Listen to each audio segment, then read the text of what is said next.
नमस्कार दोस्तों, आप सभी का स्वागत है आपके अपने चैनल धर्मशाला रेडियो पर। आज का जो हमारा टॉपिक है वो है थ्योरम यानी कि प्रमेय। प्रमेय बहुत ही इंपॉर्टेंट टॉपिक है जो आने वाला एग्जाम है उसके लिए।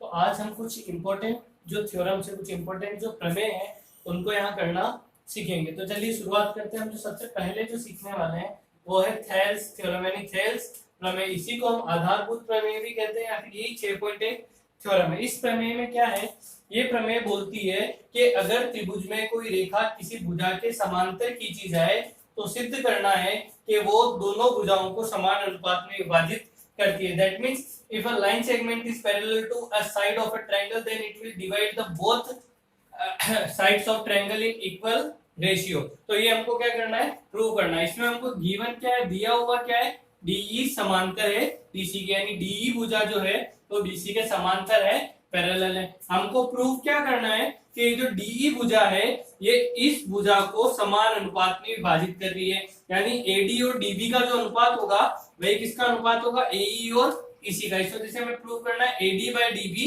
Is equal to AE by EC. इसको प्रूव करने के लिए हमको कुछ कंस्ट्रक्ट करना पड़ेगा, यानी कुछ रचना करनी पड़ेगी। तो हमने रचना क्या की, हमने रचना की इसके अंदर सबसे पहले बीई और सीडी को मिलाया। तो ये लीजिए, मैंने बीई को क्या कर दिया, मिला दिया, और इधर सीडी को भी क्या कर दिया, मिला दिया। इसके बाद अपन ने क्या किया, एक लंब खींचा, डीएम लंब खींचा एसी पर। डी से एक लंब खींचा अपन ने डीएम, वो किस पर था, एसी पर था। और ईएन लंब खींचा एबी पर। ई से एक लंब खींचा हमने, वो किस पर खींचा, ए बी पर। तो ये हमारी क्या हो गई, रचना। अब जो रचना के बाद हमारा ट्रायंगल है वो कुछ ऐसा दिख रहा है। तो चलिए अब हम प्रूव करते हैं। बहुत ही इजी थ्योरम है, बस थोड़ा सा प्रिसाइसली समझना। तो हम सोल्व पर आ गए, यानी हम किस पर आ गए, उपपत्ति पर। उपपत्ति में सबसे पहले हमको क्या निकालना है, एरिया ऑफ ट्रायंगल एडीई, यानी त्रिभुज एडीई का क्षेत्रफल, एडीई का क्षेत्रफल। What is the area of a triangle, 1/2 base into height. त्रिभुज का क्षेत्रफल क्या होता है, 1/2 आधार इनटू ऊंचाई। तो चलिए शुरुआत करते हैं, 1/2 ये क्या हो गया। अब बेस और हाइट, अब क्योंकि अपन फर्स्ट में जो ले रहे हैं वो ले रहे हैं बेस एडी। अगर हमने बेस एडी लिया, इसका बेस क्या लिया, एडी, यानी आधार अगर एडी है तो 1/2 आधार इंटू ऊंचाई क्या हो जाएगी, जो इस पर लंब डल रहा है वो इसकी क्या हो जाएगी, ऊंचाई। तो एडी इंटू ईएन, या सुनो, तो त्रिभुज एडी का क्षेत्रफल क्या होगा, 1/2 into AD into E N, या सुनो। अब हमको फाइंड करना है एरिया ऑफ ट्रायंगल बीडी। हमने दोनों का रेशियो ले लिया पहले, क्या लेना है, एरिया ऑफ ट्रायंगल बीडीई। तो बी डी ई, इस ट्रायंगल का बेस क्या हो गया, बीडी, तो क्या हो गया 1/2 इंटू बीडी।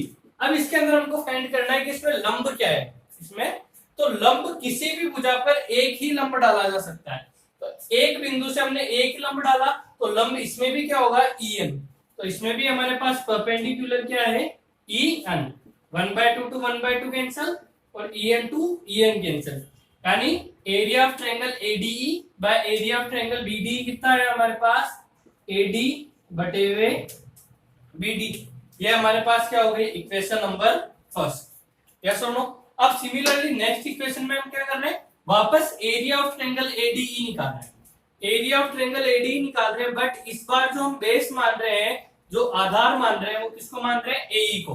तो क्या हो जाएगा, 1/2 इंटू एई इंटू, अब इस पर लंब देखो, इस भुजा एसी पर लंब परपेंडिकुलर क्या है, डीएम। तो क्या हो जाएगा, डीएम बाय, अब हमको चाहिए सीडीई का, सीडीई। तो इसमें बेस क्या हो गया, सीई।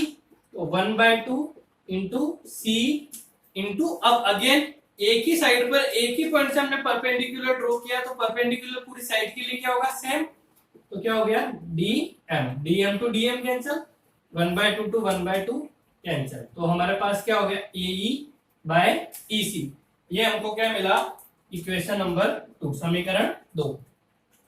समीकरण 1 और 2 को अगर हम देखें, फर्स्ट और सेकंड को, तो area of triangle AD, area of triangle AD दोनों क्या है, इक्वल।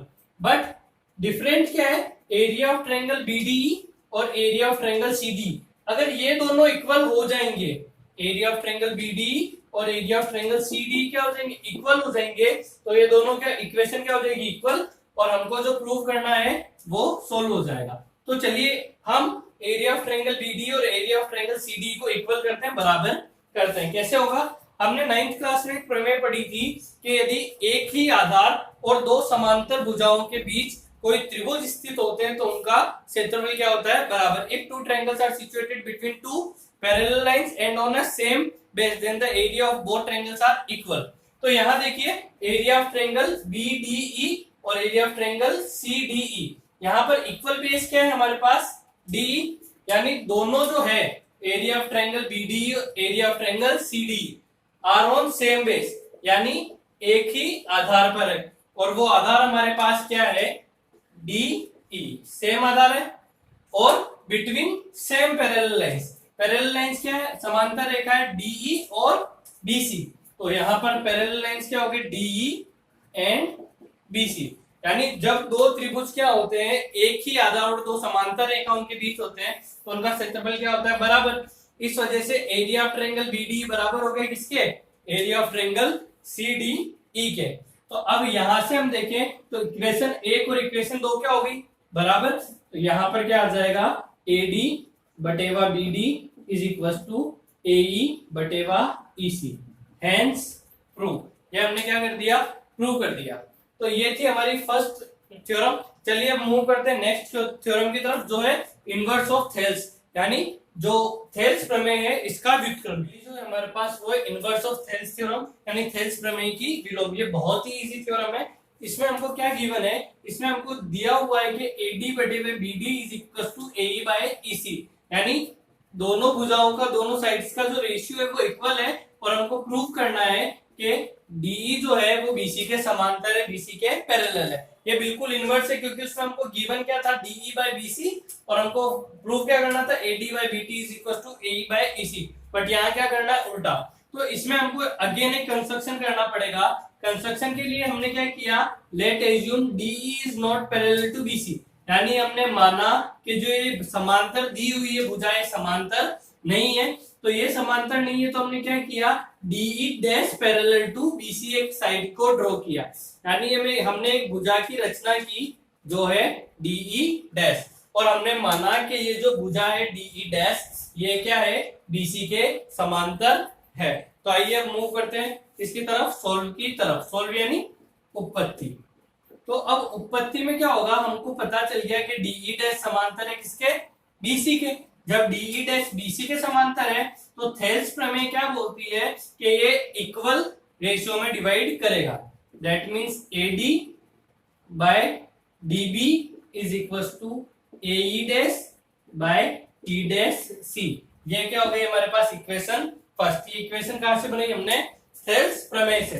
बट हमको दिया हुआ क्या है? हमको दिया हुआ है AD by BD is equal to AE by EC. इसको मान लेते हैं हम समीकरण 2। क्या मान लेते हैं? समीकरण 2। अब देखो समीकरण 1 और 2 को कंपैरिजन करो, then AD by BD is equal to AE dash by E dash C और AD by BD is equal to AE by EC, यानी AE dash by E dash C is equal to AE by EC. जब AE dash और एई बराबर है, ई dash C और EC बराबर है, that means ई और ई डैश जो है वो क्या है? कोइंसिडेंट पॉइंट है। So E and E dash are coincident. Coincident means संपाती है। संपाती मींस एक के ऊपर एक है, यानी दोनों पॉइंट्स के नाम भले ही अलग अलग दे दिए पर पॉइंट कितना है? एक। जब दोनों बिंदु एक है तो क्या होगा? डीई जो है वो किसके समांतर होगी? बीसी के। इति सिद्धम।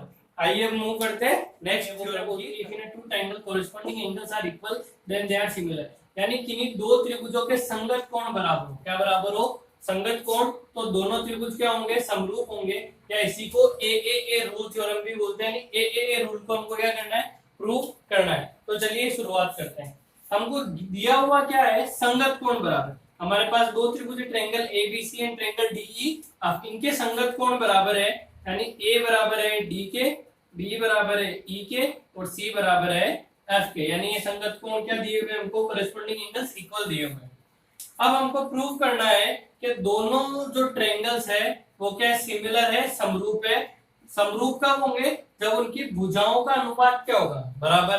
That means AB by DE is equals to BC by AF is equals to AC by DF, यानी जब भुजाओं का अनुपात बराबर होगा तो वो क्या हो जाएंगे, संगत। तो उसके लिए हमको एक कंस्ट्रक्शन करना पड़ेगा। कंस्ट्रक्शन क्या किया, DP बराबर AB, यानी इसके अंदर एक बिंदु लिया P जो किसके बराबर है, AB के बराबर। DP किसके बराबर है, AB के। और एक पॉइंट लिया Q जो किसके बराबर है, AC के। ये रहा Q। उसके बाद हमने क्या किया, PQ को मिला दिया। अब ये हमारे पास एक ट्रायंगल बन गया DPQ। अब चलिए उत्पत्ति पर, ये थोड़ी सी लेंथी है बट बहुत ही इजी थ्योरम है, तो थोड़ा सा ध्यान से समझना, बहुत अच्छी थ्योरम है। तो अब क्या है, अब हमने लिया दो ट्रायंगल लिए, ट्रायंगल ABC और DPQ। अब हम इन दोनों को सर्वांगसम यानी कॉन्ग्रुएंट प्रूव कर रहे हैं। तो हमको सबसे पहले कंस्ट्रक्शन से क्या पता है कि DP इक्वल है AB के और DQ इक्वल है AC के। तो हमने लिख दिया AP is equal to DP और AC is equal to DQ। ये कहां से मिला हमको, रचना से। और angle A is equal to angle D, कोण A किसके बराबर है, कोण D के। ये हमको क्या हुआ है, दिया हुआ है। तो SAS नियम से दोनों त्रिभुज आपस में क्या हो गए, सर्वांगसम हो गए। और हमें पता है कि सर्वांगसम त्रिभुजों के संगत भाग क्या होते हैं, बराबर। The corresponding part of congruent triangles are equal, that means by CP CT। इन दोनों के संगत भाग भी क्या होंगे, बराबर। तो कोण B किसके इक्वल हो गया, कोण P के। कोण B इज इक्वल टू कोण P। और हमें पहले ही पता है कि कोण B किसके इक्वल है, कोण E के। तो ये किसके इक्वल हो गया, कोण E के। जब ये दोनों कोण इक्वल है, ये दोनों कोण क्या है, इक्वल, तो ये दोनों भुजाएं भी आपस में क्या होगी, समांतर होगी। क्या होगी, आपस में समांतर, यानी PQ जो भुजा है वो किसके समांतर होगी, EF के। और अभी हमने थेल्स प्रमेय पढ़ी थी, वो क्या बोलती है कि जब कोई भुजा किसी भुजा के समांतर हो तो वो समान अनुपात में विभाजित करती है। तो थेल्स प्रमेय लगा के हमने क्या मिला, हमको DP by PE is equal to DQ by QC। अब हमने क्या किया, इसको इनवर्स कर दिया, यानी इसका व्युत्क्रम कर दिया, यानी उल्टा कर दिया। जो हर में था उसको अंश में लिया और जो अंश में था उसको हर में लिया। तो हमारे पास समीकरण क्या बनी, PE by DP is equal to QC by DQ। अब हमको क्या करना है, दोनों इक्वेशन में एक ऐड कर देना है। 1 प्लस क्यों कर रहे हैं, ताकि हमको एक कंप्लीट साइड मिल जाए। क्या मिल जाए, जब भी हमको कंप्लीट साइड की रिक्वायरमेंट हो, कोई पूरी भुजा की आवश्यकता हो, तो हम क्या करेंगे, उसमें एक जोड़ देंगे। तो यहाँ पर भी हमने क्या किया, एक ऐड कर दिया। अब इनका एलसीएम क्या है, DP। तो DP to DP cancel, remaining PE। तो PE तो 1 इंटू DP। ऐसे ही जब इनको ऐड किया तो PE प्लस DP क्या होगा, DE by DP is equal to DF by DQ। क्योंकि हमने यहाँ पर इन्वर्स किया था तो हमने वापस यहाँ पर क्या कर दिया, इनको इन्वर्स। तो हमको क्या मिला, DP by DE is equal to DQ by DF। अब हम वापस आ जाते हैं कंस्ट्रक्शन में। कंस्ट्रक्शन में हमको पता है DP किसके बराबर है, AB के, और DQ किसके बराबर है, AC के। तो हमने वो वैल्यूज यहाँ पुट कर दी। तो हमको क्या मिला, AB by DE is equal to AC by DF। जब दो भुजाओं का अनुपात समान है तो तीसरी भुजा का अनुपात भी क्या होगा, समान। तो क्या हो गया, BC बाय EF। जब सभी भुजाओं का अनुपात समान है तो वो त्रिभुज आपस में क्या होंगे, similar. That means if the ratio of all sides are equal then the triangle are similar. त्रिभुज ABC किसके समान समरूप हो गया, त्रिभुज DEF के। इति सिद्धम। ये थी हमारी प्रमेय 6.3। चलिए अब वो है पाइथागोरस प्रमेय यानी पाइथागोरस थ्योरम। पाइथागोरस थ्योरम हम जानते हैं कि कर्ण स्क्वायर बराबर आधार स्क्वायर प्लस लंब स्क्वायर होता है। Hypotenuse square is equal to perpendicular square plus base square. तो हमको वही प्रूव करना है। हमको गिवन क्या, हमको दिया हुआ है ट्रायंगल ABC में B जो एंगल है वो कितने डिग्री का है, 90 डिग्री का है। और हमको प्रूव करना है कि AC square is equal to AB square plus BC square. तो सबसे पहले हमको क्या करना पड़ेगा, कंस्ट्रक्ट करना पड़ेगा। कंस्ट्रक्ट क्या कर रहे हैं हम, BD परपेंडिकुलर कंस्ट्रक्ट कर रहे हैं AC पर, यानी B से एक परपेंडिकुलर ड्रॉ किया BD किस पर, AC पर। तो ये हमने क्या किया, कंस्ट्रक्शन। अब चलिए हम मूव करते हैं सोल्व की तरफ, यानी उत्पत्ति की तरफ। इसमें हमने लिया triangle ABC and triangle ABD। इसको हम सेपरेटली बना लेते ताकि जब हम साइड्स देखेंगे तो हमें क्या रहे, थोड़ी सी इजीनेस रहे। ये रहा हमारे पास ट्रायंगल ABC 90 डिग्री, और ये रहा हमारे पास ट्रायंगल बी डी ए, और इसमें ये रहा क्या 90 डिग्री एंगल। हमारे पास ये दो ट्रायंगल्स है। अब हम इनको सिमिलर प्रूव कर रहे हैं। Angle A is equal to angle A, angle A दोनों में आ रहे हैं तो क्या हो गया कॉमन, और angle B is equal to angle D, दोनों 90 डिग्री एंगल है। तो बाय ए रूल ये दोनों ट्रायंगल्स क्या हो गए सिमिलर। अब देखिए सबसे पहले हम देख लेते हैं कि एंगल डी और एंगल बी ये दोनों इक्वल है, तो डी के अपोजिट में कौन है ए बी, और बी के अपोजिट में कौन है ए सी। तो यहां से हमको क्या मिलेगा ए बी बाय ए सी, तो हमको ये मिल गया ए बी बाय ए सी। अब इसके अंदर बच रहा है हमारे पास एंगल सी और इसमें बच रहा है एंगल बी। एंगल सी के ऑपोजिट में कौन है ए बी, और एंगल बी के ऑपोजिट में कौन है ए डी। तो हमारे पास क्या हो गया A D by A B. अब क्रॉस मल्टीप्लाई करेंगे तो क्या मिलेगा A B square is equal to A C dot A D. तो इसको हमको दे दिया इक्वेशन नंबर फर्स्ट। अब क्या किया, अब हमने लिया ट्रायंगल ए बी सी और ट्रायंगल बी डी सी। वापस सेपरेटली ड्रॉ कर रहा हूं मैं। ये हो गया हमारे पास ट्रायंगल ए बी सी और ये हो गया हमारे पास ट्रायंगल बी डी सी। तो अगेन यहाँ पर एंगल बी पर 90 डिग्री और यहाँ एंगल डी पर, तो angle D is equal to angle B और angle C is equal to angle C. Angle C क्या है कॉमन, उभयनिष्ठ है, और एंगल बी कितने डिग्री का 90 डिग्री। अब अगेन डी के ऑपोजिट में कौन है बीसी और बी के ऑपोजिट में कौन है एसी, तो क्या हो गया बीसी बाय एसी। यहाँ एंगल बी के ऑपोजिट में कौन है डीसी और यहाँ ए के ऑपोजिट में कौन है बीसी, तो हमारे पास क्या हो गया सी डी बाय बीसी। अब इनका क्या कर देंगे क्रॉस मल्टीप्लाई, तो क्या मिला BC square is equal to AC dot AD. अब हमने दोनों इक्वेशंस को क्या कर दिया ऐड, तो A B square plus BC square AC dot AD plus AC dot C D. RHS को आरएचएस में ऐड किया और एलएचएस को एलएचएस में ऐड किया। यहाँ एसी कॉमन आ गया, तो एसी को कॉमन लिया है तो क्या बचा एडी प्लस सी डी। यहाँ देखो एडी प्लस सी डी क्या है एसी, तो यहाँ पर एसी डॉट एसी और एसी इंटू एसी क्या हो गया A B square plus B C square is equal to A C square, hence prove. तो ये थी हमारे पास पाइथागोरस थ्योरम। चलिए मूव करते हैं। The ratio of the areas of two similar triangles is equal to the square of ratio of their corresponding side, यानी संगत त्रिभुजों के क्षेत्रफलों का जो अनुपात होता है वो उनकी संगत भुजाओं के अनुपात के वर्ग के बराबर होता है। ये हमको क्या करना है प्रूव करना है। यहाँ पर हमारे पास दो संगत त्रिभुज है, दो क्या है सिमिलर ट्रायंगल है एबीसी और पीक्यूआर। तो आपको गिवन क्या है triangle ABC is similar with triangle PQR. जब भी सिमिलर होंगे तो उनके कोरेस्पॉन्डिंग एंगल्स इक्वल होंगे और उनकी कोरेस्पॉन्डिंग साइड्स का जो रेशियो है उनकी संगत भुजाओं का जो अनुपात है वो क्या होगा बराबर। ये क्या सेल्फ अंडरस्टूड है, समझना पड़ेगा हमें कि अगर सिमिलर दे दिए समरूप दे दिए तो क्या होगा, एक तो संगत कोण बराबर होंगे और दूसरा संगत भुजाओं का अनुपात बराबर होगा। हमको इसमें प्रूव क्या करना है, हमको प्रूव करना है area of triangle ABC by area of triangle PQR is equal to AB by PQ whole square और BC by QR whole square और AC by PR whole square. ये इसकी संगत भुजाएं इनके अनुपात के वर्ग के बराबर। तो आइए शुरुआत करते हैं कंस्ट्रक्शन से। कंस्ट्रक्शन क्या किया हमने, am perpendicular on BC and PM perpendicular on QR, यानी हमने यहां से एक लंब खींचा एएम बीसी पर और पीएन क्यूआर पर। तो आज चलिए उत्पत्ति की तरफ चलते हैं। उत्पत्ति क्या है, area of triangle ABC by area of triangle PQR. हमने दोनों त्रिभुजों के क्षेत्रफल का क्या लिया अनुपात।